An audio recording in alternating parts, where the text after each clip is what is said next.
शरो Firoz mega corruption scandal में anti corruption खाते पारां दाख़िल FIR साम्हूं अची वई आहे। करप्शन केस में 21 ॼणनि खे जवाबदार नामज़द कयो वियो आहे। अॻूणे DC ताशफिन आलम ऐं मुख़्तियार कार बिरिया न्याज़ उजण ते केस दाख़िल कयो वियो आहे। सिंध बैंक जो मैनेजर मुख़्तियार चांडियो, अता सहतो ऐं ज़ीशान लाड़क ते बि केस दाख़िल कयो वियो आहे। नाज़रीन, ख़बर मांखे ॾियूं पिया Naushahro Firoz mega corruption scandal में एंटी करप्शन खाते पारां दाख़िल FIR साम्हूं अची वई आहे। करप्शन केस में 21 ॼणनि खे जवाबदार नामज़द कयो वियो आहे। अॻूणे DC ताशफिन आलम ऐं मुख़्तियार कार बिरिया न्याज़ उजण ते केस दाख़िल कयो वियो। सिंध बैंक जो मैनेजर मुख़्तियार चांडियो, अता सहतो ऐं ज़ीशान लाड़क ते बि केस दाख़िल कयो वियो आहे।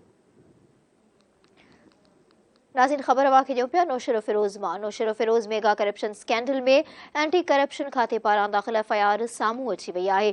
करप्शन केस में 21 ॼणनि खे जवाबदार नामज़द कयो वियो आहे।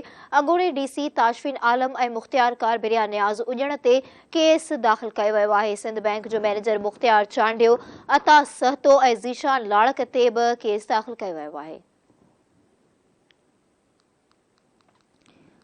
नाज़रीन, अपडेट कर रहा हूँ अवांखे Naushahro Firoz mega corruption scandal में एंटी करप्शन खाते पारां दाख़िल FIR साम्हूं अची वई आहे।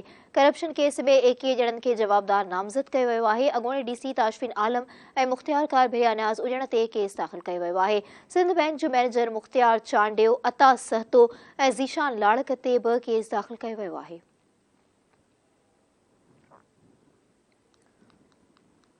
नाज़रीन, आगाह कर रहा हूँ अवांखे Naushahro Firoz mega corruption scandal में एंटी करप्शन खाते पारां दाख़िल FIR साम्हूं अची वई आहे।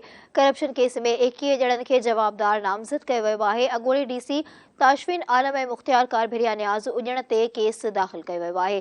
सिंध बैंक जो मैनेजर मुख़्तियार चांडियो, अता सहतो ऐं ज़ीशान लाड़क ते बि केस दाख़िल कयो वियो आहे।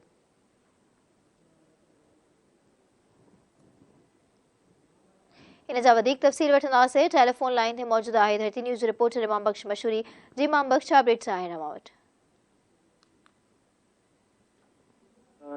6 मोटरवे केस में गिरफ़्तार जेके जवाबदार हुआ उहे अदालत में पेश थी विया आहिनि। जवाबदार स्पेशल जज एंटी करप्शन सखर जी अदालत में पेश कयो वियो।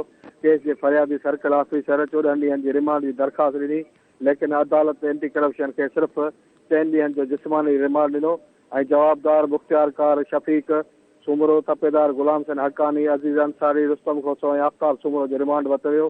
जॾहिं त बाक़ी जेके जवाबदार आहिनि उहे अञा रूपोश आहिनि, उहे गिरफ़्तार न थी सघिया आहिनि ऐं टोटल जेको FIR कटी वई आहे उहे 22 ॼणनि ते कटी वई आहे। जी इमाम बख्श, अवांजी वॾी महिरबानी तफ़सील ॾियण लाइ।